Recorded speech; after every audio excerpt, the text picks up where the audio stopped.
ஒரு மகிழ்ச்சியான செய்தி. இதயம் நலனையின் விலை லிட்டருக்கு ரூபாய் 105 குறைஞ்சிருக்கு. செப்டம்பர் 2023ல 1 லிட்டர் இதயம் நலனையின் அதிகபட்ச விலை ரூபாய் 503. ஆனா இப்ப 1 லிட்டர் இதயம் நலனையின் விலை ரூபாய் 398 மட்டும்தான் தமிழ்நாட்டுல. அப்ப இனிமே எல்லாரும் இதயம் நலனை வாங்கலாம் இல்ல? வணக்கம். செய்தி சுருக்கம். நேருவை வளைத்த அமலாக்கத்துறை, தம்பியை வியர்க்க வைத்த 3 கேள்வி. 4 மணி நேர வீடியோ பதிவில் இடி டீம் கிடுக்குப்பிடி. திமுக அமைச்சர் நேருவின் தம்பிகள் ரவிச்சந்திரன், மணிவண்ணன், நேருவின் மகனும் பெரம்பலூர் எம்பியுமான அருண் உள்ளிட்டோர் கட்டுமான மற்றும் மின் உற்பத்தி நிறுவனங்கள் நடத்தி வருகின்றனர். 2018இல் இவர்கள் தொடர்புடைய இடங்களில் நடந்த வருமான வரித்துறை ரெய்டில் சட்டவிரோத பண பரிமாற்றம் நடந்திருக்கலாம் என்று அமலாக்கத்துறைக்கு வருமான வரித்துறை அதிகாரிகள் தகவல் தெரிவித்திருந்தனர். அதன் அடிப்படையில் இந்த விவகாரத்தை தொடர்ந்து கண்காணித்து வந்த அமலாக்கத்துறை நேற்று முன்தினம் திடீரென அதிரடி சோதனையில் இறங்கியது. சென்னை, கோவை, திருச்சியில் நேரு, அவரது தம்பிகள், மகன், மகள் உள்ளிட்டோர் வீடு, தொடர்புடைய இடங்களில் சோதனை நடந்தது. 10 முதல் 11 மணி நேரம் இந்த சோதனை நீடித்தது. நேரு வீட்டில் கைப்பற்றிய ஆவணங்களை வெள்ளை பெட்டியில் அமலாக்கத்துறையினர் எடுத்து சென்றனர். நேருவின் தம்பி மணிவண்ணன், சகோதரி உமா மகேஸ்வரி வீட்டிலும் ஆவணங்கள் சிக்கின. சென்னை ஆரியபுரம் பகுதியில் உள்ள ரவிச்சந்திரன் வீட்டில் மட்டும் 2வது நாளாக நேற்றும் சோதனை தொடர்ந்தது. இதில் கட்டுக்கட்டாக ஆவணங்களை பறிமுதல் செய்தனர். அவற்றை ஆய்வு செய்ததில் நேரு மற்றும் அவரின் தம்பிகள், மகன் உள்ளிட்டோர் சட்டவிரோத பண பரிமாற்றத்தில் ஈடுபட்டது தெரியவந்தது. குறிப்பாக வங்கியில் கடனாக வாங்கிய 22 கோடியே 48 லட்சம் ரூபாயை சட்டவிரோதமாக பயன்படுத்தியிருக்கின்றனர்.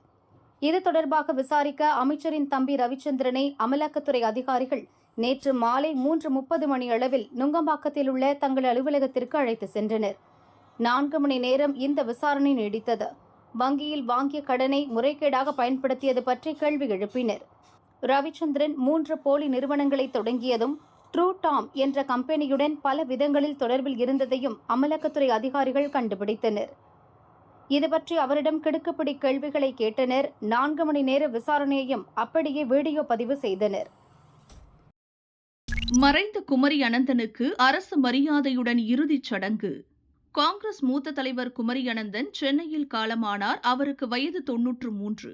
சென்னை சாலிகிராமத்தில் உள்ள தமிழிசை இல்லத்தில் குமரி அனந்தன் உடல் அஞ்சலிக்காக வைக்கப்பட்டுள்ளது.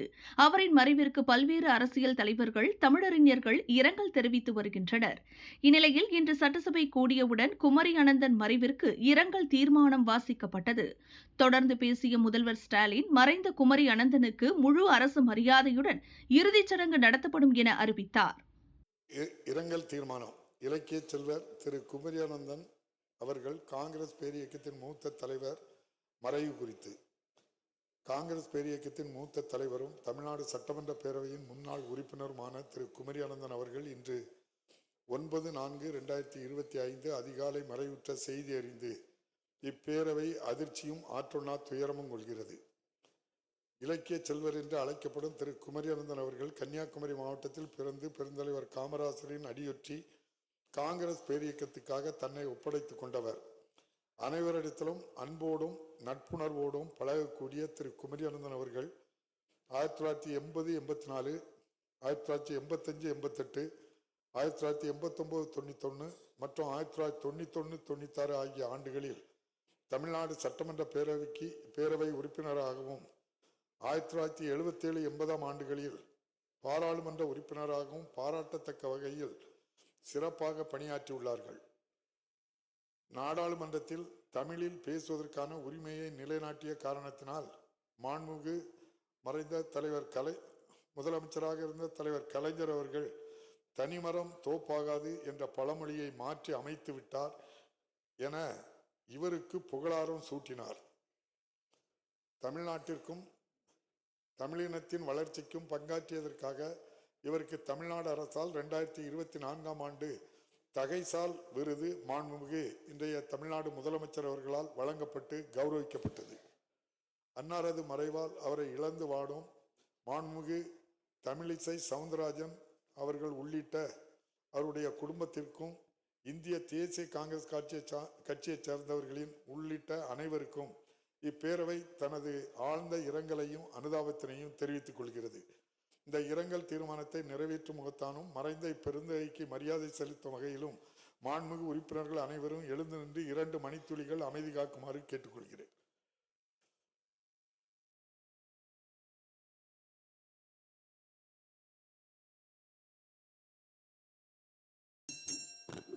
உங்கள் ஆசையை நிறைவேற்றுவேன். மகிழ்ச்சியுடன் போய் வாருங்கள் அப்பா. தமிழிசை உருக்கம். காங்கிரஸ் மூத்த தலைவரும் பாஜ மூத்த தலைவர் தமிழிசையின் தந்தையுமான குமரி அனந்தன் சென்னையில் காலமானார். சாலிகிராமத்தில் உள்ள தமிழிசை இல்லத்தில் குமரி அனந்தனின் உடல் அஞ்சலிக்காக வைக்கப்பட்டுள்ளது. அவரது மறைவுக்கு அரசியல் தலைவர்கள், தமிழறிஞர்கள் இரங்கல் தெரிவித்து வருகின்றனர். தனது தந்தையின் மறைவுக்கு தமிழிசை உருக்கமாக இரங்கல் செய்தியை பதிவிட்டுள்ளார். தமிழிசை குறிப்பிட்டுள்ள இரங்கல் செய்தியில், தமிழ் கற்றதனால் நான் தமிழ் பேசவில்லை, தமிழ் என்னை பெற்றதனால்தான் நான் தமிழ் பேசுகிறேன் என்று பெருமையாக பேச வைத்த என் தந்தை என் அம்மாவோடு இரண்டர கலந்துவிட்டார். குமரியில் ஒரு கிராமத்தில் பிறந்து தன் முழு முயற்சியினால் அப்பழுக்கற்ற அரசியல்வாதியானார். தமிழ் மீது கொண்ட பற்றால் அவர் எனக்கு தமிழிசை என்ற பெயர் வைத்தார். தற்போது இசை இசை என்று கூப்பிடும் அவரின் கணீர் குரல் இன்று காற்றிலும் இசையோடும் கலந்துவிட்டது. நிறைவான வாழ்க்கையை வாழ்ந்தவர், தான் வளர்த்தவர்கள் சிறப்புடன் வாழ்வதைக் கண்டு பெருமைப்பட்டு இன்று எங்களை விட்டு மறைந்திருக்கிறார். என்றும் தமிழக அரசியலில் அவரது பெயர் நிலைத்திருக்கும். பார்லிமெண்டில் முதலில் தமிழ் பேசியவர் இன்று தமிழோடு காற்றில் கலந்துவிட்டார். நீங்கள் மக்களுக்கு என்ன செய்ய வேண்டுமென்று நினைத்தீர்களோ உங்கள் பெயரில் நாங்கள் செய்வோம் என்ற உறுதியோடு உங்களை வழி அனுப்புகிறேன். மற்றவர்களை மகிழ்விக்க வேண்டுமென்ற உங்கள் ஆசையை எப்போதும் நிறைவேற்றுவோம். நன்றி அப்பா, மகிழ்ச்சியோடு போய் வாருங்கள் அப்பா என உருக்கமாக கூறியுள்ளார். பழங்காலத்தை நவீனத்துவத்துடன் இணைப்போம், மோடி உறுதி. புதுடில்லியில் உள்ள விஞ்ஞான் பவனில் நடந்த நவ்கர் மகா மந்திர திவாஸ் நிகழ்ச்சியில் பிரதமர் மோடி கலந்து கொண்டார். இது ஜெயின் சமூகத்தின் குறிப்பிடத்தக்க நிகழ்வாக பார்க்கப்படுகிறது. நவ்கர் மகா மந்திரத்தை கூட்டாக ஜபிப்பதன் மூலம் உலகளாவிய அமைதி, இரக்கம் மற்றும் ஒற்றுமை மேம்படும். இந்த நிகழ்ச்சியில் கலந்து கொள்ள வந்த பிரதமர் மோடி மரியாதை செலுத்தும் விதமாக காலணிகள் அணியாமல் வந்தார். மேடையில் அமராமல் மக்களுடன் சேர்ந்து அமர்ந்தார். தொடர்ந்து மேடையில் பேசிய பிரதமர் மோடி, புதிய பார்லிமென்ட் கட்டடத்திலும் சமண மதம் தொடர்பான அடையாளங்கள் இடம்பெற்றுள்ளன. சமண மதம் நம்மை நாமே வெல்ல ஊக்குவிக்கிறது. நான் குஜராத்தில் பிறந்தேன். அங்கு ஒவ்வொரு தெருவிலும் சமண மதத்தின் செல்வாக்கு தெரியும். சிறுவயதிலிருந்தே நான் சமண ஆச்சாரியர்களுடன் இருந்திருக்கிறேன். நவ்கர் மகா மந்திரம் வெறும் மந்திரம் அல்ல. இந்த மந்திரத்தின் ஒவ்வொரு வார்த்தை மட்டுமல்ல, ஒவ்வொரு எழுத்தும் ஒரு மந்திரம்.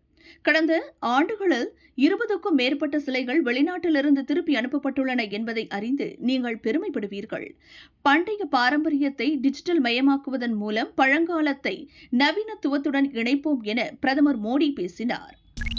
ரெப்போ வட்டி விகிதம் குறைப்பு, வீடு வாகன கடன் வட்டி குறைய வாய்ப்பு.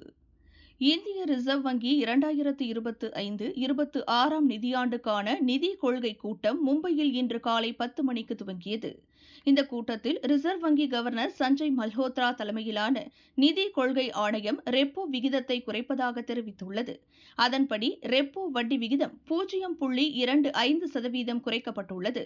கடந்த 5 ஆண்டுகளாக ரெப்போ வட்டி விகிதம் குறைக்கப்படாமல் 6.5% என்ற அளவில் இருந்து வந்தது. இந்த நிலையில் பிப்ரவரி மாதம் ரெப்போ வட்டி விகிதம் 0.25% குறைந்தது. தற்போது 2 மாத இடைவெளியில் மீண்டும் 0.25% குறைப்பதாக ரிசர்வ் வங்கி கவர்னர் சஞ்சய் மல்ஹோத்ரா தெரிவித்துள்ளார். ரெப்போ விகிதம் குறைக்கப்பட்டுள்ளதால் வங்கிகள் மக்களுக்கு அளிக்கும் கடன்கள் மீதான வட்டி விகிதம் குறையும். வீடு வாகன கடன்கள் மீதான வட்டி குறையும் என எதிர்பார்க்கப்படுகிறது. 104% வரி போட்டு தாக்கிய அமெரிக்கா, அஞ்சாமல் எதிர்த்து போராடும் சீனா. நிதி நெருக்கடி வருமா? உலக நாடுகள் அச்சம். அமெரிக்க அதிபராக 2வது முறை பதவியேற்ற பிறகு நாட்டின் பொருளாதாரத்தை உயர்த்தும் வகையில் பல சீர்திருத்த நடவடிக்கைகளை எடுத்து வருகிறார் டொனால்ட் ட்ரம்ப். அமெரிக்கா மீது அதிக வரி விதிக்கும் நாடுகள் மீது பதிலுக்கு பதில் வரி விதிக்கும் முடிவும் ட்ரம்ப் எடுத்த அதிரடி முடிவுகளில் ஒன்று. அமெரிக்க பொருட்கள் மீது பல நாடுகள் அதிக வரி விதித்து தங்கள் பொருளாதாரத்தை வளப்படுத்திக் கொள்கின்றன. அமெரிக்காவில் ஏற்பட்டுள்ள நிதி பற்றாக்குறையை சரிசெய்ய அனைத்து நாடுகள் மீதும் பரஸ்பரம் வரி விதிப்பதே ஒரே வழி என்கிறார் அதிபர் ட்ரம்ப். அதன்படி எந்தெந்த நாடுகள் மீது எவ்வளவு வரி விதிக்கப்படும் என்பதை அதிபர் ட்ரம்ப் கடந்த 2ஆம் தேதி அறிவித்தார். இந்தியா மீது 26% வரி, சீனாவுக்கு 34% வரி விதித்தார். அமெரிக்காவின் இந்த வரி விதிப்புக்கு பல நாடுகள் கடும் அதிருப்தி தெரிவித்தன. ட்ரம்பின் வரி விதிப்புக்கு பதிலடியாக அமெரிக்க பொருட்களுக்கு 34% வரியை கூடுதலாக விதிப்பதாக சீனா அறிவித்தது. இது வரும் 10ஆம் தேதி முதல் அமலுக்கு வரும் என சீனா அறிவித்தது. இது ட்ரம்புக்கு கோபத்தை ஏற்படுத்தியது. கூடுதல் வரி விதிப்பை திரும்பப் பெற சீனாவுக்கு கெடு விதித்தார். ஏப்ரல் 8ஆம் தேதிக்குள் அமெரிக்க பொருட்களுக்கு விதிக்கப்பட்ட 34% கூடுதல் வரி விதிப்பை திரும்பப் பெற வேண்டும். இல்லாவிட்டால் 9ஆம் தேதி முதல் சீன பொருட்கள் மீது 50% கூடுதல் வரி விதிக்கப்படும் என ட்ரம்ப் கூறினார். ஆனால் சீனா 34% கூடுதல் வரி விதிப்பை திரும்பப் பெறவில்லை. ட்ரம்ப் விதித்த கெடு முடிந்த நிலையில் அமெரிக்காவுக்கு வரும் சீன பொருட்கள் மீதான இறக்குமதி வரி மீது கூடுதலாக 50% வரி விதிக்கும் முடிவு நடைமுறைக்கு வருகிறது என அமெரிக்கா திட்டவட்டமாக கூறியுள்ளது. இது தொடர்பாக வெள்ளை மாளிகை செய்தி தொடர்பாளர் கரோலின் லீவிட் கூறியதாவது: சீனா மீது கூடுதலாக 50% வரி விதிக்கும் முடிவு எந்த தாமதமும் இன்றி நடைமுறைக்கு வருகிறது. இது தொடர்பாக அதிபர் ட்ரம்பிடம் பேசினேன். கூடுதல் வரி விதிப்பை தள்ளி போடும் எண்ணம் அதிபர் ட்ரம்புக்கு இல்லை. ட்ரம்பை பொறுத்தவரையில் அமெரிக்க பொருளாதாரத்திற்கும் அமெரிக்க மக்களுக்கும் தான் முதல் இடம். அதுதான் உலக நாடுகளுக்கு அவர் சொல்ல வரும் செய்தி என கரோலின் லீவிட் கூறினார். அதோடு மட்டுமின்றி சீனாவுடனான அனைத்து பேச்சுவார்த்தைகள், நடக்கவிருந்த சந்திப்புகளும் ரத்து செய்யப்படுவதாக அமெரிக்கா அறிவித்துள்ளது. அமெரிக்காவின் மிரட்டலுக்கு அஞ்ச மாட்டோம் என சீனா கூறியுள்ளது. இது தொடர்பாக சீன பிரதமர் லீ கியாங் கூறியதாவது: அமெரிக்காவின் முடிவு தன்னிச்சையானது, ஒரு தலைபட்சமானது, பொருளாதார ரீதியாக பிளாக்மெயில் செய்வதாகும். மற்ற நாடுகள் மீது வரிகளை போட்டு தன் பொருளாதார நிலையை உயர்த்திக் கொள்ள நினைக்கும் அமெரிக்காவின் கொள்கையால் எந்த நன்மையும் விளையப் போவதில்லை. வெளிப்படைத்தன்மையும் பரஸ்பர ஒத்துழைப்பும் தான் எல்லா நாடுகளுக்கும் நன்மை பயக்கும். ஒரு நாடு எடுக்கும் எதிர்மறையான முடிவுகள் சீன பொருளாதாரத்தை பாதிக்காது. அமெரிக்க முடிவை எதிர்கொள்ளும் வகையில் சீனாவின் பொருளாதார கொள்கைகள் வலுவாக உள்ளன.